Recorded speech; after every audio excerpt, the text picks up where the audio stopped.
Pastora Silmara.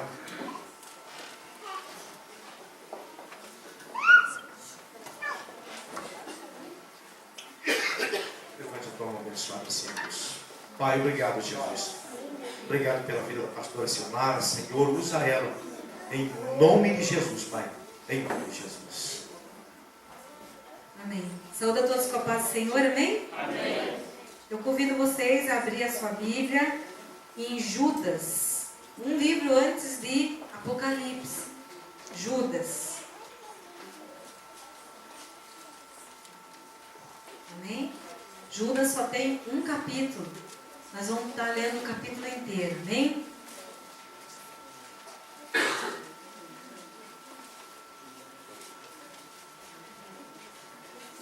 Todo mundo achou? Amém. Então diz assim a palavra do Senhor. Antes de começar a palavra, diz assim: o perigo dos falsos mestres. Amém? Então vamos lá.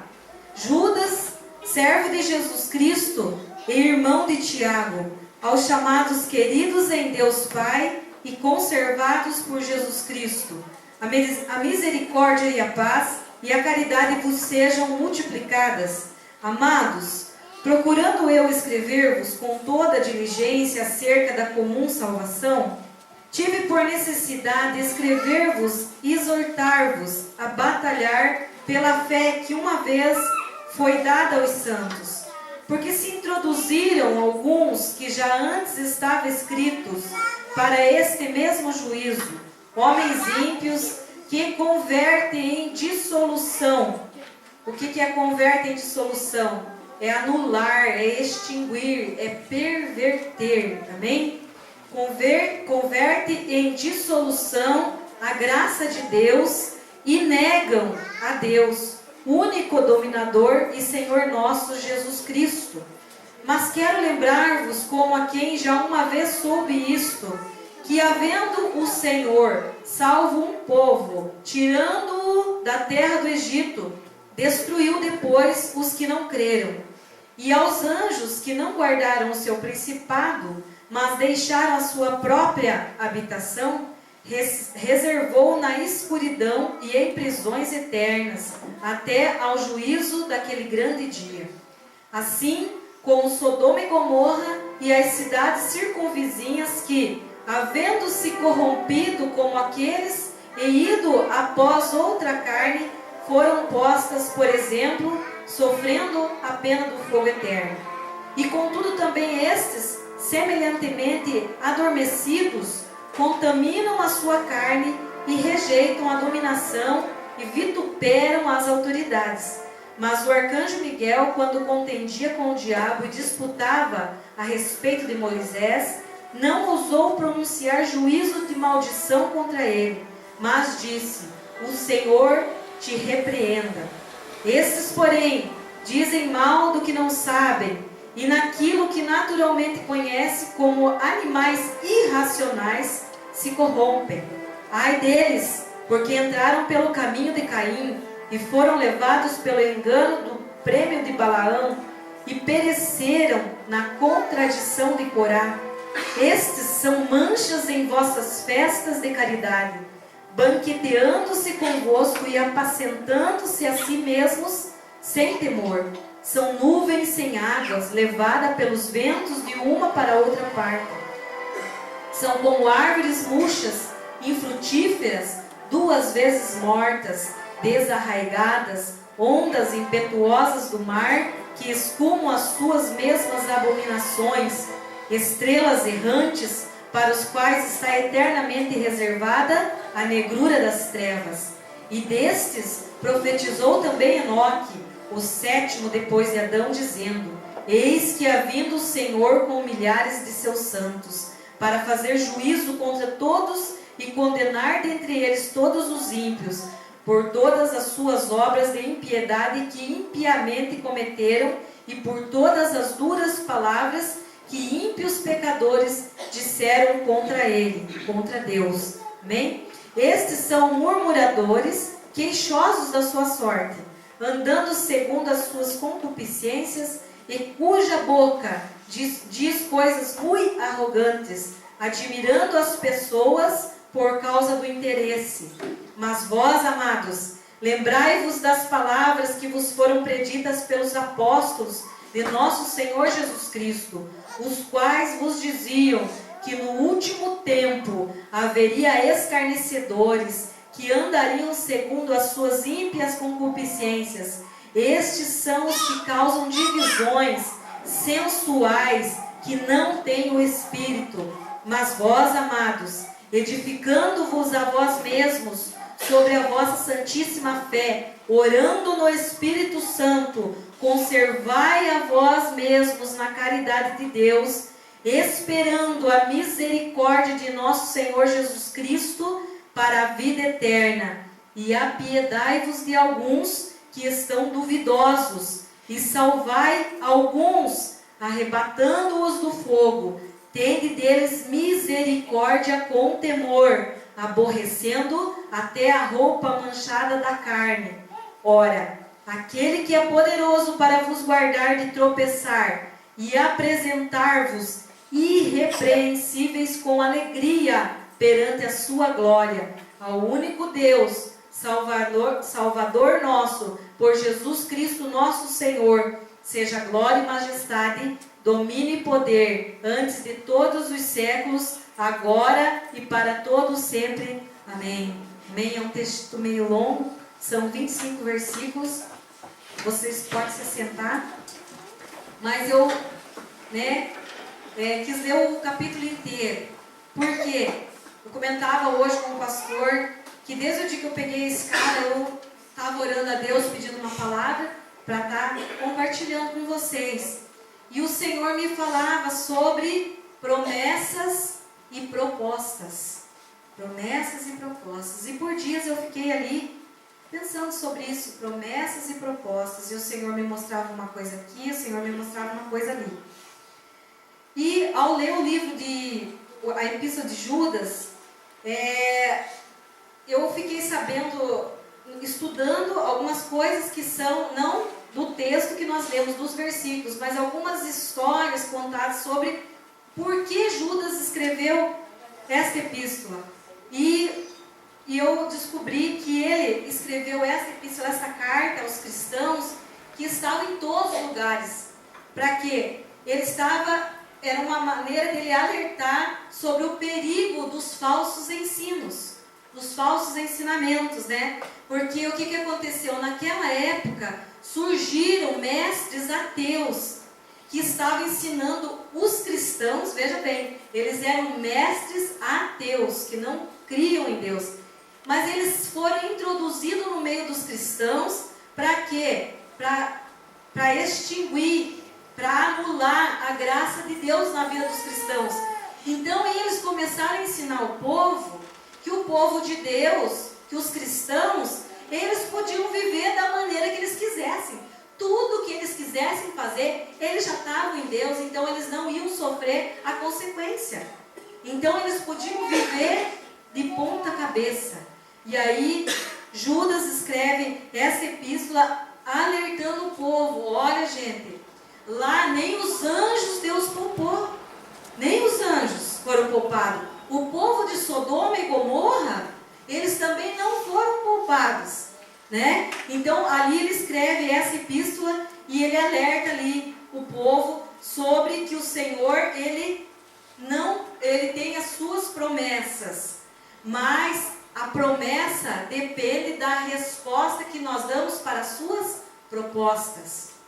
Talvez, eu comentava hoje com o pastor falou, Fia, eu dei uma prévia ali, mais ou menos, da mensagem, falou, Fia, não vai confundir a cabeça do povo. Falei, não, pastor, né, vamos orar aqui, vamos tentar passar claramente para os irmãos, que o Espírito Santo me ajude nessa hora de passar essa mensagem para vocês, que Deus me livre de confundir a cabeça de vocês. Mas é o seguinte, igreja, a palavra de Deus, ela está cheia de promessas, certo? Ela está cheia de promessas. Só que o que acontece? O Senhor, Ele nos faz propostas. E as promessas, ela cumpre na vida de quem responde com sinceridade à proposta do Senhor. Ó, eu trouxe alguns exemplos aqui em relação a isso. O primeiro exemplo foi Adão. Adão, em Gênesis 1, o Senhor faz uma proposta para ele. Se você quiser abrir aí comigo, Gênesis, o primeiro livro da Palavra de Deus. Gênesis 1, capítulo 1, é o primeiro livro, Gênesis, capítulo 1, versículo 28. Enquanto você vai achando aí, então o que acontece? Porque talvez você pense, mas o que tem a ver Judas com Gênesis? Mas o que acontecia naquela época é que muitos falsos mestres estavam ensinando o povo de maneira errada, o que estava fazendo com que ficasse comprometida a graça de Deus, o favor imerecido de Deus para nós. Nós aceitamos a Cristo. O Senhor um dia nos fez uma proposta e nós aceitamos, mas nós temos que nos manter dentro dessa proposta, para que nós não venhamos a nos perder e perder de desfrutar as promessas de Deus que tem na palavra de Deus. Amém? Então, lá, Gênesis 1, versículo 28, diz assim: E Deus os abençoou, e Deus lhes disse: frutificai e multiplicai-vos, e enchei a terra, e sujeitai-a, e dominai sobre os peixes do mar, e sobre as aves do céu, e sobre todo animal que se move sobre a terra. E disse Deus: eis que vos tenho dado toda a erva que dá semente e que está sobre a face de toda a terra, e toda a árvore em que há fruto de árvore, que dá semente, servosão para mantimento. Então ali, Deus fez essa proposta para Adão. Era uma proposta: Adão, aqui eu criei tudo, está tudo à tua disposição. Os animais, você vai ler ali no 30, ele fala: todo animal da terra, toda ave do céu, tudo ia estar sob o domínio dele. Então Deus fez uma proposta. Mas Adão, ele recebeu aquela proposta e ele se manteve na proposta? Não, né, igreja? Ele não se manteve na proposta, porque ele pecou, ele desobedeceu o critério que tinha dentro daquela proposta, que era não comer da árvore do conhecimento do bem e do mal. E o que aconteceu? Essa proposta que Deus fez para ele, essa promessa que está dentro da palavra de Deus, o Senhor tirou ele daquele jardim, e ele não, até hoje, o homem ele não domina mais. Nós vemos aí na TV alguns homens que eles adestram animais e tal, mas não são todos os homens. Se nós cairmos aí numa mata e vir um tigre, um leão, nós não vamos conseguir dominar eles. Então, Adão, ele perdeu, a humanidade perdeu essa promessa de Deus, porque Deus fez uma proposta, mas ele não se manteve dentro da proposta. Segundo caso, foi Caim. Abra ali mais para frente, um pouquinho, no capítulo 4. Nós temos uma segunda proposta. Mas antes de nós estarmos lendo aqui, capítulo 4 de Gênesis, o que aconteceu daí? Por causa de Adão, ele recebeu a proposta, mas ele não se manteve dentro da proposta. Ele perdeu o domínio sobre as coisas que ele tinha, e o pecado entrou, a morte entrou. Ele poderia estar lá dominando sobre tudo, teria os seus filhos naquele jardim, tudo belezinha, mas não, porque ele não se manteve dentro da proposta, ele perdeu a promessa. Aí nós vemos Caim, que é a segunda proposta que Deus faz para ele. Veja lá, vamos lá comigo. Gênesis 4, versículos 6 e 7 diz assim a palavra do Senhor: E o Senhor disse a Caim: por que te iraste e por que descaiu o teu semblante? Se bem fizeres, não haverá aceitação para ti, e se não fizeres bem, o pecado jaz à porta, e para ti será o seu desejo, e sobre ele dominarás. Aqui vemos mais uma proposta, Deus fazendo uma proposta para Caim. Ali nós conhecemos a palavra de Deus, conta a história que Abel foi e ofereceu o seu sacrifício, e Caim ofereceu a sua oferta. Mas a palavra de Deus diz que Deus, ele recebeu a oferta de Abel, mas ele não atentou para a oferta de Caim. E Caim descaiu o semblante dele, ficou nervoso, ficou chateado, ficou aborrecido.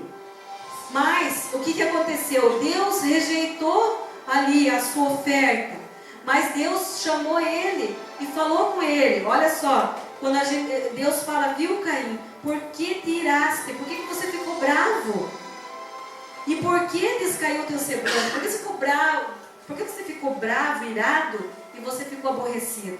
Aí ele faz uma proposta para Caim. Ele fala assim, ó, se bem fizeres, não haverá aceitação para ti? E se não fizeres o bem, o pecado jaz à porta, e para ti será o seu desejo, e sobre ele dominarás. Então Deus estava falando, ó, o pecado está à porta, mas o domínio sobre se você vai pecar ou não, cabe a você. E foi uma proposta que Deus fez. Deus não impediu que Caim matasse Abel. Nos nossos dias, irmãos, é assim na nossa vida. O pecado está aí. Deus fala, olha, é pecado isso. É pecado você se prostituir. É pecado você adulterar. É pecado você roubar. É pecado você falar mal do teu irmão, você difamar alguém. É pecado você fazer isso e aquilo. Mas está sobre você dominar. Amém? Então, foi isso que Deus falou para Caim. Aí Deus falou assim, ó Caim, se você bem fizer, vai ser aceito o teu sacrifício, vai ser aceito a tua oferta. E a Bíblia fala, no versículo 8, que Caim foi e conversou com Abel. Diz ali, ó, e falou Caim com seu irmão Abel.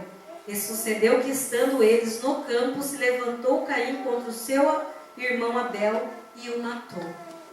Então Deus fez uma proposta, mas ele não aceitou, né? Adão, Deus fez a proposta, ele aceitou. Só que no meio da proposta, ele se perdeu. Caim recebeu a proposta, mas já não aceitou de cara, né? Porque ele saiu dali e foi e preferiu matar o irmão dele do que vir e ofereceu novamente uma oferta para o Senhor. Muitas vezes acontece isso com a nossa vida também, né? Nós estamos fazendo alguma coisa para Deus, estamos na casa do Senhor e acontece de nós pisar na bola. Mas o Senhor sempre tem uma chance para nós. Nós estamos na dispensação da graça, que está para acabar a qualquer momento, quando a igreja de Cristo for tirada da terra. Enquanto nós estamos na dispensação da graça, não tenha isso que eu vou falar com você como uma muleta para você pecar hoje e pedir perdão amanhã, e pecar depois da manhã e pedir perdão. Não é isso. Mas enquanto nós estamos na dispensação da graça, se acontece por um acaso de nós pecarmos e nós nos humilharmos na presença de Deus, Ele nos perdoa. E nós estamos dentro da proposta. Amém? Vamos dar uma corridinha aqui. Segunda proposta foi a proposta que Deus fez para Abraão. Gênesis 12. Vai mais uns capítulos só ali para frente. Eu peguei só desses personagens bíblicos, só esses três, porque o tempo, né, é corridinho. Bem? Então é ali Abraão, Gênesis 12, 1 ao 3. Ali Deus faz uma proposta para Abraão. Deus fala para Abraão, ali 12, versículo 1. Diz ali: ora, o Senhor disse a Abrão: sai-te da tua terra, da tua parentela e da casa do teu pai, para a terra que eu te mostrarei. E far-te-ei uma grande nação, e abençoar-te-ei, e engrandecerei o teu nome, e tu serás uma bênção. E abençoarei os que te abençoarem, e amaldiçoarei os que te amaldiçoarem. E em ti serão benditas todas as famílias da terra. Aqui Deus fez uma proposta para Abraão, né? Ele fez uma proposta. Às vezes eu já ouvi falar, Deus fez uma promessa para Abraão. mas ele fez uma proposta. Antes de ser uma promessa, era uma proposta. Porque se Abraão, né, na época era Abrão, ele falasse, não, eu não vou sair. Mas capaz que eu vou sair do meio da minha família e vou para outro lugar, sem um emprego certo, né, sem casa para morar, não sei nem que cidade que é. Ah, vou nada. Essa palavra tinha se cumprido na vida dele? Não tinha. Mas o que acontece? Ele recebeu ali aquela proposta de Deus, e o versículo 4 diz que ele respondeu de maneira positiva para Deus. Olha ali o que diz o 4. Assim partiu Abrão, como o Senhor lhe tinha dito. Não fala que o Senhor tinha dado uma ordem, tinha mandado. E foi Ló com ele, e era Abrão da idade de 75 anos quando saiu de Harã. Então, Abraão saiu. Deus falou, faz assim, assim, assim, e eu vou te abençoar, vou abençoar os que te abençoar, eu vou abençoar, mas aqueles que te amaldiçoar também eu vou amaldiçoar. Deus fez a proposta para ele, ele recebeu e foi. Só que a única coisa que a gente sempre tem falado aqui, todas as pessoas que pregam falam, né? Deus falou que era para ele sair da terra, da parentela, e ele acabou levando Ló, né? Então ele cumpriu, ele aceitou a proposta de Deus e saiu. Só que ele não observou bem a proposta. Então o que eu quero dizer para você nessa noite, como igreja do Senhor? A proposta que o Senhor tem feito para nós temos que ver bem o que o Senhor tem nos proposto. Para nós não dar uma pisadinha de bola e arrumar dor de cabeça para nós mesmos. Porque Abrão, ele arrumou algumas encrencas ali por causa de Ló. Ele teve alguns aborrecimentos, que se ele não tivesse levado Ló, conforme Deus falou para ele, sai da tua terra, da tua parentela, se ele não tivesse levado a parentela dele, que Ló fazia parte da parentela dele, ele tinha evitado muitos aborrecimentos. Ele teria tido mais descanso na promessa. Ele estaria em melhor condição ali. Mas ele levou Ló, mas amém. Né? Deus cumpriu o que Deus falou para ele, Deus cumpriu, né? A palavra de Deus fala sobre os filhos, os judeus, eles falam que eles são filhos de Abraão, né? Então, Deus cumpriu a promessa na vida dele, né? Essa promessa. E um exemplo de promessa e proposta. Eu vou trazer uma simbologia bem simples para nós, quando nós ainda éramos católicos. Vocês lembram quando vocês eram, né, católicos, que você fazia uma promessa, o santo fulano de tal, ou para o santo fulano de tal. Você fazia uma promessa, se eu arrumar um emprego, eu vou acender tantas velas. Sabe quem que me deu essa revelação hoje da vela? A dona Marilza, pastora. Então, você fazia aquela promessa, se acontecer isso e aquilo para mim, que eu estou precisando, eu vou acender tantas velas. Aí, se acontecesse, você acendia as velas. Mas se não acontecesse, você não acendia. É ou não é? Então, era mais ou menos tipo uma proposta para o santo. Porque se acontecesse, você fazia. Se não acontecesse, é a mesma coisa na nossa vida. Deus nos faz promessa. Mas essas promessas que Deus nos fez através da palavra, porque a promessa de Deus está na palavra. Não é a palavra que vai mudar por minha causa. É eu que tenho que me enquadrar na palavra. Vocês estão entendendo? Estou conseguindo passar bem para vocês?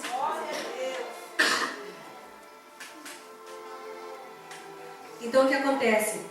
Abraão, ele recebeu a proposta de Deus. E ele saiu, cumpriu, fez, né? Mesmo ele dando aquela pisadinha de bola, mas ele não observou qual era a proposta, mas ele foi. Ele fez o que Deus tinha para ele. Mas hoje, eu falei que é só 3 personagens aqui. Jesus, né, fez uma proposta para nós. Aquele que quiser vir após mim, negue-se a si mesmo, né? É uma proposta. A salvação é uma proposta. A Bíblia diz que Deus amou o mundo de tal maneira que Ele deu o seu Filho unigênito. Ele amou o mundo, mas Ele deu o seu Filho unigênito para todo mundo? Não, não foi para todo mundo. Deus amou o mundo de tal maneira que Ele deu o seu Filho unigênito para que todo aquele que nele crê não pereça, mas tenha vida eterna. A promessa de Deus, a proposta que Deus fez é para que Ele deu o mais precioso que Ele tinha, que foi o Filho dele, vir a esta terra, sofrer, passar por tudo que Ele passou, humilhação, foi cuspido, foi crucificado, foi injuriado, foi difamado, tudo que os homens quiseram, eles fizeram para Jesus. Para quê? Para que todo aquele que nele crê não pereça, mas tenha vida eterna. Essa proposta está aberta para nós. Deus fez o melhor, Deus enviou o Filho, Ele amou o mundo, Ele amou todos, só que essa proposta, ela vale, ela se cumpre, a promessa na vida de todo aquele que nele crê. E interessante que essa proposta de renúncia, aquele que quiser, então ninguém é obrigado, mas se você quer a vida eterna, você tem que aceitar a proposta, porque Jesus falou: aquele que quiser vir após mim, negue-se a si mesmo.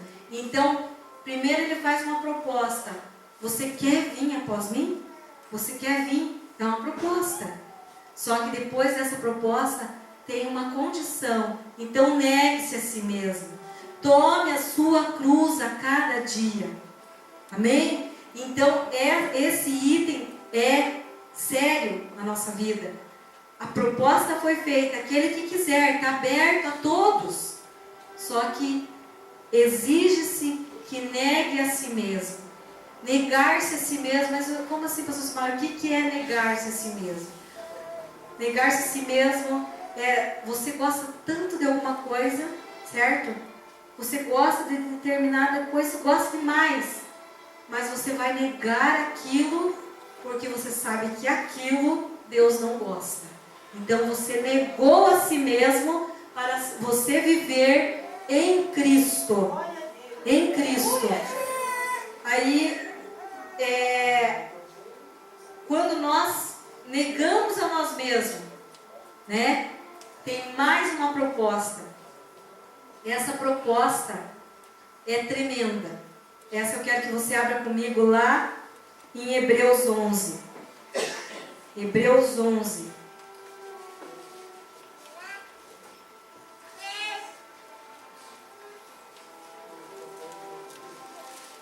Hebreus 11, todos conhecem como a galeria dos heróis da fé. Heróis da fé, guarde isso na sua mente aí. Hebreus 11, versículo 39 e 40, os dois últimos versículos. Nós vamos estar lendo esses dois últimos versículos e já vamos ler junto o primeiro do capítulo 12. Então, não vou parar aqui e dizer agora capítulo 12, tá? Vamos fazer uma leitura inteira ali. O versículo 39 e 40 e o primeiro. E vocês vão entender. O negócio de promessa e proposta. Amém? 39 diz ali, ó. E todos estes, que é a galeria dos heróis da fé, os heróis da fé, os que morreram em Cristo. Diz ali, ó. E todos estes, tendo tido testemunho pela fé, não alcançaram a promessa. Veja bem, não alcançaram a promessa. Versículo 39 e 40 do capítulo 11. E todos estes, tendo testemunho pela fé, não alcançaram a promessa, provendo Deus alguma coisa melhor a nosso respeito, para que eles, sem nós, não fossem aperfeiçoados. Portanto, nós também, pois que estamos rodeados de uma tão grande nuvem de testemunhas, deixemos todo o embaraço e o pecado que tão de perto nos rodeia e corramos com paciência a carreira que nos está proposta. Proposta. O Senhor nos propôs uma carreira. O Senhor não fez uma promessa, Ele nos fez uma proposta. A proposta é de nós corrermos uma carreira. E para que nós possamos correr essa carreira, nós temos que tirar todo o embaraço. Sabe o que é o embaraço? Aquilo que te amarra, aquilo que te impede de avançar, aquilo que te atrapalha. Você tem que arrancar aquilo. Ali diz, olha só, deixemos todo o embaraço e todo o pecado que tão de perto nos rodeia e corramos com paciência. Corramos com paciência. Gente, não é sair correndo que nem doido, atropelando tudo. Não, é correndo com paciência. Vamos arrancando todo o embaraço, todo o pecado e vamos correndo com paciência. Olha só, gente, a carreira que nos está proposta.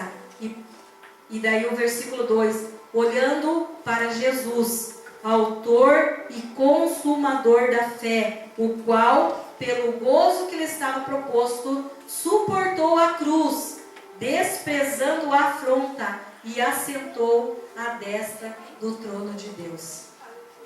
Estes heróis da fé, que fala sobre eles no capítulo 11, leia lá na sua casa esse capítulo que é tremendo, esse capítulo 11 de Hebreus. A gente sempre está falando, todo culto nós falamos aqui, que sem fé é impossível agradar a Deus. Porque aqueles que se aproximam de Deus, eles precisam crer que Deus existe e que Ele é galardoador ou recompensador daqueles que o buscam. Está dentro desse capítulo 11. Aqui também diz que a fé é o firme fundamento das coisas que espera e a prova das coisas que não se veem. E quando começa o capítulo 11 falando sobre fé, estes heróis da fé, eles não puderam, alcançar a promessa ainda. Eles não alcançaram a promessa ainda. O que eles estão aguardando? Eles estão aguardando o arrebatamento da igreja. Quando Jesus arrebatar a igreja, eles vão alcançar a promessa assim como nós que estivermos vivos. E quando eu li Judas, que foi o primeiro texto que nós lemos, por que eu li Judas? Porque Judas estava preocupado com os falsos ensinos, com os falsos mestres. E a Bíblia diz que nos últimos dias iam se levantar muitos falsos mestres, muitos falsos profetas, que iriam colocar na mente do povo ensinamentos errados. Para quê? Para dissolver, para anular a graça de Deus na nossa vida. Nós somos salvos pela graça, que é favor imerecido, mas a palavra de Deus diz que o reino de Deus ele é tomado à força. Então não é de qualquer jeito, irmãos. Não é só porque nós somos evangélicos. Eu achei tão tremendo aqui, lendo algumas coisas que dizia sobre Judas, que dizia assim, que ele estava muito preocupado quando ele escreveu, porque muitos estavam vivendo uma vida cristã apenas nominal. Sabe o que é viver uma vida cristã apenas nominal? É aquelas pessoas que pensam que por ser evangélicas estão salvas. Igreja, nós precisamos acordar. Se nós queremos subir com Cristo e alcançar a promessa junto com esses heróis da fé, a promessa que Deus tem na sua palavra. Aleluia. A palavra de Deus diz que aqueles que vencerem, eles são chamados filhos de Deus, herdeiros de Deus e co-herdeiros com Cristo. Eles vão herdar tudo que Deus tem para Cristo. Eles vão herdar junto com Cristo, co-herdeiros com Cristo. Se nós queremos herdar essas promessas de Deus, nós temos que dizer sim para a proposta que Deus nos faz. Observar essa proposta a cada dia, para não fazer como Abraão, que pegou seu sobrinho e levou para dar dor de cabeça. todas as propostas que Deus nos faz, nós temos que estar atentos. Muitos aqui eu vi receber propostas de Deus, né? Me chamou muita atenção esses dias, que lá no retiro, Deus fez uma proposta para o Luiz Romão e para a Fran. Passado alguns dias, o irmão Rogério veio pregar aqui, e a mesma proposta foi feita novamente para eles. Mas se eles não vigiarem, se eles não se ater à promessa, à proposta que Deus fez, a promessa não se cumpre. Nós vimos aqui dentro desta igreja, eu vi Deus fazer proposta para pessoas que receberam com alegria, choraram, se descabelaram, mas não vigiaram e acabaram morrendo mesmo. Não é só a morte física, né? O deles foi um e a outra foi a Josiane. Quantas pessoas eu vi Deus usar aqui? E talvez você fale assim, mas não foi Deus. Foi Deus sim. Deus usa as pessoas para nos falar as coisas. Só que Deus não impede. Ele não impediu Caim de matar Abel. Lembra que eu falei no começo? Deus não impede ninguém de desobedecer.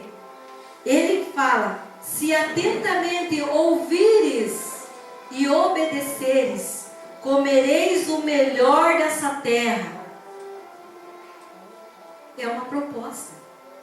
A Bíblia está recheada de proposta, de promessa. Só que essa promessa só vira promessa quando você responde com sinceridade a proposta.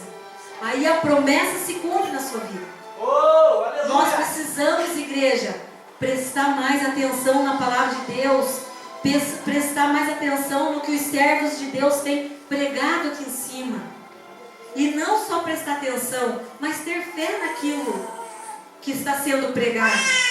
Ontem, quando o pastor pregava aqui, o Senhor falava ali, até ele deu risada e falou, nossa filha, você falou um aleluia. Porque antes dele subir aqui para pregar, o Senhor tinha falado que o tempo de humilhação na vida dele tinha chegado ao fim. E aí quando ele subiu aqui, ele pregou aquela palavra sobre a viúva, que Deus tinha dado ordem para a viúva sustentar o profeta. Deus falava assim, fala para ele, se ele crê no que ele está pregando. E eu subi aqui e falei, foi ou não foi assim? Você crê no que você pregou? Então essa palavra para você, Deus vai levantar uma viúva que vai te sustentar. Não é uma viúva ali, né? Vocês entendem, né, gente? Deus vai prover na vida dele, as suas necessidades. Mas nós temos que responder com fé, igreja. Nós temos que, não, Deus falou, amém, eu tomo posse. Eu tomo posse, pode ser que demore 1 ano, pode ser que demore 5 anos, mas pode ser que aconteça semana que vem. Amém? Então Deus tem propostas, você responde com fé e a promessa se cumpre. Amém? Quero estar chamando o grupo de louvor. É essa palavra. E muito cuidado com os falsos mestres. Judas se preocupou, né? Porque eles estavam ensinando que os cristãos podiam viver de ponta cabeça, que podiam fazer o que quisesse. E Deus não poupou nem os anjos. Deus não poupou Sodoma e Gomorra. E Deus não vai poupar. Só porque é evangélico, vamos viver em santificação. Santificação é um processo, igreja. É correndo com paciência é santificação. Ninguém vai ser santo do dia para o outro, porque nós ainda estamos na carne, mas nós precisamos correr com paciência, dando ouvido para Deus, dando ouvido para o Espírito Santo. Nós estamos correndo com paciência, nós estamos num processo de santificação, dia após dia. O que nós não podemos é vir à casa do Senhor e continuar do mesmo jeito. Jesus vem e a gente fica, igreja, em nome de Jesus Cristo. Nós temos que, como diz aqui no livro de Judas, se apiedar das pessoas, não jogar pedras, viu? Tem pessoas que elas respondem ao Espírito Santo mais rapidamente, tem uns que demoram um pouco mais. Nós temos que ter paciência com as pessoas. Não somos nós que fazemos com que uma pessoa seja santa do dia para a noite. Não, a santificação é um processo. Alguns acontecem mais rápido, outros demoram mais um pouquinho. E se o irmão caiu, não, vamos ajudar a apedrejar ele, vamos ajudar ele a levantar. Nós somos igreja, nós somos corpo. Amém, igreja?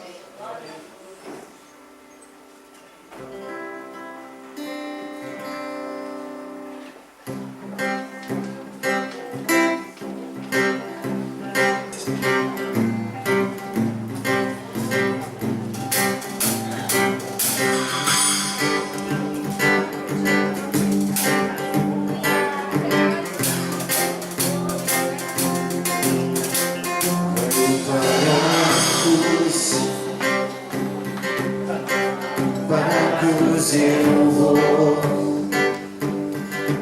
teu soberano se dar. Tua obra vou cantar.